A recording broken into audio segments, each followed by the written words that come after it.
नमस्कार दोस्तों, मेरा नाम है रजनीश। स्वागत करता हूं आपका हमारे YouTube channel connecting India Exim solution में। दोस्तों, connecting India Exim solution India का ऐसा प्लेटफॉर्म है जहां पे आपको एक्सपोर्ट और इंपोर्ट से संबंधित सारी जानकारी हिंदी में और डिटेल में समझाई जाती है, ताकि आप पूरा कंप्लीटली एक्सपोर्ट के प्रोसीजर को समझ पाए, इंटरनेशनल पेमेंट टर्म को समझ पाए, शिपिंग टर्म्स को समझ पाए, बाहर से कैसे आपको बात करनी है, किस तरीके से आपको मेल करना है। ये सारी जानकारी आपको हमारे वीडियो के माध्यम से मिलती रहती है। और फिर भी आपको आपके एक्सपोर्ट को आगे बढ़ाना है, हमारी गाइडेंस के साथ आपको काम करना है, तो आप हमारे स्क्रीन पे दिए गए नंबर पे हमें कॉल कर सकते हैं और हमारी ऑनलाइन ट्रेनिंग को ज्वाइन कर सकते हैं, जो कि आपको बहुत ही नॉमिनल फीस के अंदर आपको प्रोवाइड की जाती है। उसके अंदर आपको पूरा गाइडेंस किया जाता है कि कैसे आपको इनिशियली सेटअप करना है और किस तरीके से आपको वेबसाइट डिजाइन करनी होती है, कैसे बायर से आगे बात करनी है, आपके प्राइसिंग के कोटेशन कैसे बनाने हैं, बायर फाइंडिंग सबसे इंपॉर्टेंट जो चीज होती है एक्सपोर्ट के अंदर, उसको कैसे आपको फाइंड करना है बायर को, तो सारी डिटेल में आपको हमें ट्रेनिंग के अंदर सिखाया जाता है। और अगर आप अभी एनरोल करेंगे तो आपको एक स्पेशल डिस्काउंट भी उसमें मिलेगा। तो आप प्लीज हमारे स्क्रीन पे दिए गए नंबर पे कॉल करके आप अपना एनरोलमेंट करवा लें। तो दोस्तों, आगे बढ़ते हैं कि जैसा कि आपने टाइटल में देखा होगा कि हमारा जो आज का टॉपिक है वो है इंडिया से टर्मरिक का एक्सपोर्ट कैसे किया जाए। जो हल्दी होती है उसका एक्सपोर्ट कैसे किया जाए। तो हल्दी का एक्सपोर्ट दोस्तों बहुत लार्ज पैमाने पे भारत से किया जाता है। हल्दी तीसरे नंबर पे आता है पूरे स्पाइसेस में, जो सबसे ज्यादा इंडिया से एक्सपोर्ट होता है। और मैं आपको बता दूं, अगर आप टर्मरिक का बिजनेस करने का सोच रहे हैं तो आपके लिए सोर्सिंग सबसे पहले होनी चाहिए कि सोर्सिंग कहां से करेंगे। तो सोर्सिंग में आप जैसे आप तेलंगाना स्टेट के अंदर से इसको सोर्स कर सकते हैं। तमिलनाडु में अच्छा होता है टर्मरिक आपका, कर्नाटका में बहुत अच्छा टर्मरिक होता है, और तमिलनाडु के अंदर ईरोड सिटी भी बहुत फेमस है आपकी जो टर्मरिक के लिए। तो आप वहां से भी इसके सोर्सिंग कर सकते हैं, वहां से सप्लायर को ढूंढ सकते हैं। हालांकि तेलंगाना में वर्ल्ड का 80% जो टर्मरिक है वो तेलंगाना से प्रोड्यूस होता है और 60% वो लोग यहाँ से मतलब एक्सपोर्ट होता है वो सारा टर्मरिक। तो आप देख सकते हैं कि कितनी बड़ी मात्रा में जो प्रोडक्शन है उस प्रोडक्शन से 80% से 60% करीब करीब एक्सपोर्ट में चला जाता है। तो आप इस बात को ध्यान में रखें कि टर्मरिक का बहुत बड़ा मार्केट है और आप इसमें काफी अच्छा मार्जिन भी ले सकते हैं। अगर आपको इसका मार्जिन जानना, आपको इसकी डिटेल्स जाननी है और कम्प्लीटली, तो आप मुझे कमेंट बॉक्स में लिखें कि कितना मार्जिन हो सकता है एक स्पेसिफिक कंट्री में, तो मैं आपको उस तरीके से बता दूंगा। और इंटरनेशनल मार्केट में आपके प्रोडक्ट की क्या प्राइस चल रही है वो भी मैं आपको आपके कमेंट बॉक्स में जब आप कमेंट करेंगे या आप मुझे व्हाट्सअप कर सकते हैं स्क्रीन पे दिए गए नंबर पे, वहां मैं आपको पूरी डिटेल इसकी शेयर कर दूंगा। तो दोस्तों, आगे बढ़ते हैं। सबसे पहले मैं ये बता दूं कि टर्मरिक का एक्सपोर्ट करना कैसे है। तो टर्मरिक का एक्सपोर्ट करने से पहले हमें क्या क्या तैयारी करनी चाहिए। तो अगर आप टर्मरिक का एक्सपोर्ट करने का सोच रहे हैं तो कुछ ना कुछ चीजें आपको तैयार करनी पड़ेगी। जैसा कि आपका हो गया, पहले आपको एक फर्म का नाम डिसाइड करना है। फर्म का नाम डिसाइड कर लेने के बाद आपको उस पर एक जीएसटी नंबर ले लेना है, और जीएसटी नंबर ले लेने के बाद आपको एक आईसी कोड उस पर खुलवा लेना है। आपका जीएसटी नंबर और आईसी अगर आप कहीं से बनवा सकते हैं तो ठीक, नहीं तो हम भी आपको ये बनवा के दे सकते हैं 2 से 3 दिनों के अंदर। और उसके बाद आपको सिंपली एक करंट अकाउंट ओपन करा रहे हैं, मतलब आप जब जीएसटी बनाएंगे तब आप करंट अकाउंट ओपन करेंगे और करंट अकाउंट के बिहाफ पे आपका इंपोर्ट एक्सपोर्ट कोड बनेगा। तो आपको क्या करना है, फिर से मैं दोहरा देता हूँ। पहले आपको फर्म नेम डिसाइड करना है कि आपकी फर्म का क्या नाम रहेगा। उसके बाद आपको जीएसटी नंबर ले लेना है, फिर आपको करंट अकाउंट खुला लेना है। करंट अकाउंट के बाद आपको इंपोर्ट एक्सपोर्ट कोड लेना है। यहां तक का सेटअप रेडी है। अब उसके बाद कुछ सर्टिफिकेशन हमें लेने पड़ते हैं टर्मरिक के एक्सपोर्ट के लिए, क्योंकि ये खाने का खाद्य पदार्थ है, तो इसके लिए थोड़ा आपको सर्टिफिकेशन की जरूरत पड़ती है। जैसे कि हो गया एक फेसाई फूड लाइसेंस जो है हमें लेना पड़ेगा इसके लिए, और वो भी होना चाहिए सेंट्रल फेसाई, जो एक्सपोर्ट इंपोर्ट के लिए लिया जाता है सेंट्रल फेसाई।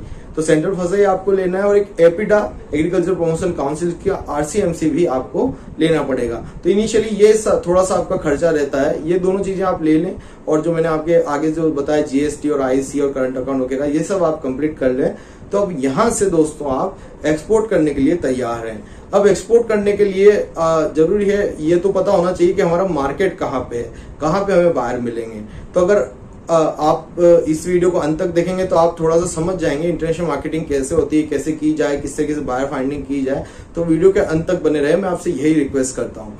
तो दोस्तों, आगे बढ़ते हैं। जैसे मैंने आपको बताया कि अब जरूरी है मार्केट फाइंडिंग। तो मार्केट फाइंडिंग में मैं आपको बता देता हूँ कि जो सबसे ज्यादा हमारा टर्मरिक जाता है वो आपका गल्फ कंट्रीज में बहुत अच्छा जाता है, यूएसए में बहुत अच्छा जाता है, जर्मनी में भी जाता है।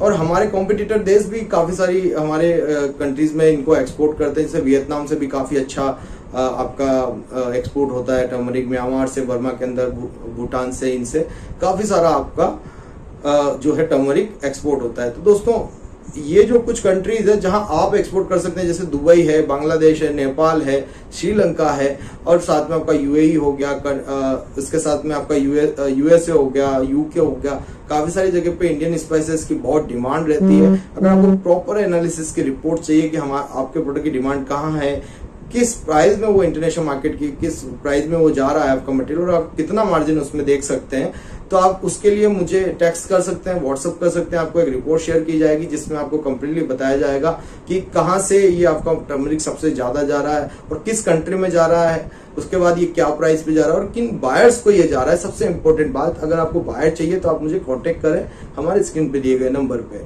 दोस्तों आगे बढ़ लेते हैं। जब बायर फाइंडिंग आपका हो जाता है तो बायर से आपको सिंपली 3-4 चीजें पूछनी होती है। सबसे पहले तो आप पूछेंगे आपको रेट कैसे चाहिए, एफओबी या सीआईएफ। अब एफओबी क्या होता है, इंडिया के पोर्ट तक की डिलीवरी होती है, और सीआईएफ क्या होता है, बायर के शिपिंग पोर्ट तक की डिलीवरी होती है।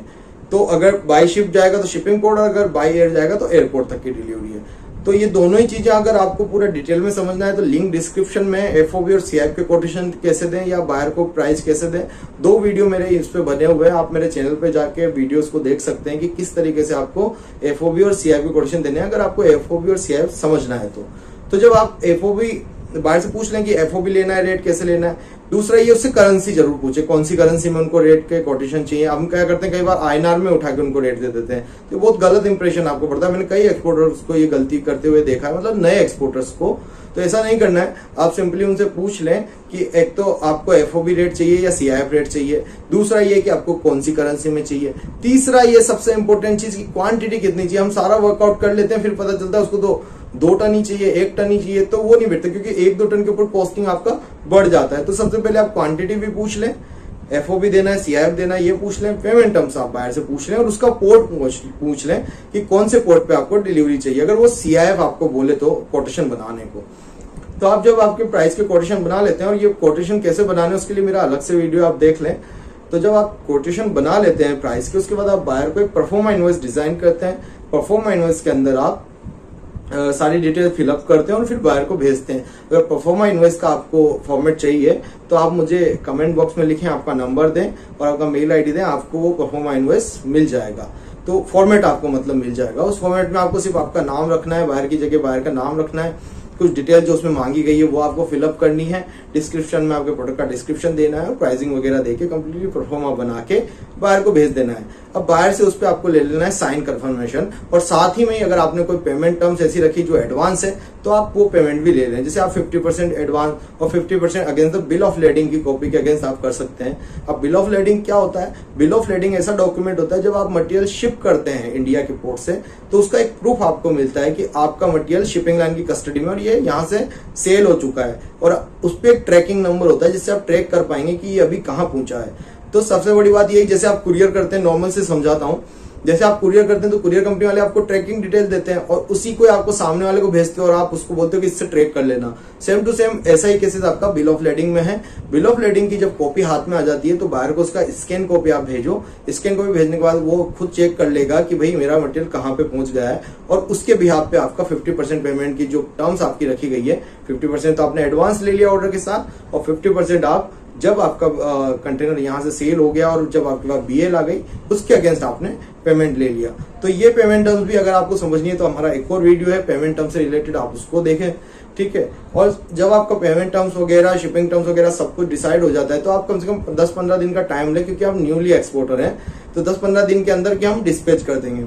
10-15 दिन में डिस्पैच करके आपके सीएचओ से कांटेक्ट करें शिपिंग पोर्ट के ऊपर, कस्टम हाउस एजेंट से कांटेक्ट करें, मटेरियल शिपिंग पोर्ट पे भेजें। शिपिंग पोर्ट पे भेजने के बाद कस्टम हाउस एजेंट वहीं से कंटेनर पिकअप करेंगे, पिकअप करके मटेरियल को स्टफ करेंगे और शिप पे लोड कर देंगे। जब आपका मटेरियल शिप पे लोड हो जाएगा, लोड हो जाने के बाद आपको एक डॉक्यूमेंट मिलेगा बिल ऑफ लेडिंग, जिसकी हमने अभी थोड़ी देर पहले बात करी। जब बिल ऑफ लेडिंग हमें मिल जाता है तो बिल ऑफ लेडिंग की कॉपी और इनवॉइस पैकिंग लिस्ट की कॉपी, फ्यूमिगेशंस या पाइथोसैनिटरी सर्टिफिकेट, एक सर्टिफिकेट लगता है इसमें, जब आपका कुछ खाने पीने का मटेरियल जाता है तो उसमें गैस छोड़ी जाती है, ये सारा मतलब फ्यूमिगेट किया जाता है उसको, तो वो सर्टिफिकेट आपको मिलता है। FSI का आपको लाइसेंस, आपकी कॉपी आप भेज सकते हैं बायर को, एपिडा की कॉपी जेरोक्स करके आप उसको भेज सकते हैं। ओरिजिनल नहीं भेजना है, ओरिजिनल आपको इनवॉइस ट्रैकिंग लिस्ट भेजनी है और ओरिजिनल BL भेजनी है, ठीक है। और कुछ फ्यूमिगेशन वगैरह है, पाइथोसैनिटरी के सर्टिफिकेट है, वो आपको भेजने हैं। तो ये सारे सर्टिफिकेट कंपाइल करके और आपको सिंपली या तो बैंक के थ्रू आप भेजो, बैंक टू बैंक भेजो, या फिर आप उसको डायरेक्ट कुरियर भी कर सकते हैं अगर आपका पेमेंट पूरा आ गया है तो।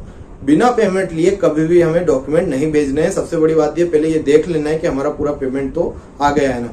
दूसरी बात यह है कि BL बनाते हुए समय ये ध्यान रखना है कि कई बार बाहर आपको बोलेगा सीवे एक्सप्रेस BL बना दो, तो सीवे एक्सप्रेस BL जब तक नहीं बनानी जब तक आपका पेमेंट नहीं आ गया हो। तो अगर सीवे एक्सप्रेस नहीं बनानी तो BL कौन सी बनानी है? तो BL आपको जो बनानी है वो है ओरिजिनल BL, शिपिंग लाइन की ओरिजिनल BL। अगर आप CIF डिलीवरी करते हैं तो आपको ओरिजिनल BL हमेशा चाहिए, और ओरिजिनल BL को आप स्कैन भेजो, आपका पेमेंट जब आ जाएगा उसके बाद आप आगे प्रोसीड करो। तो इस तरीके से आपका एक कंप्लीटली प्रोसीजर होता है। आशा करता हूं कि हमारे द्वारा दी गई जानकारी आपको पसंद आई होगी। ऐसे ही वीडियोस एक्सपोर्ट इंपोर्ट से रिलेटेड देखने के लिए हमारे चैनल को सब्सक्राइब करें, बेल आइकन को प्रेस करें। Thank you very much.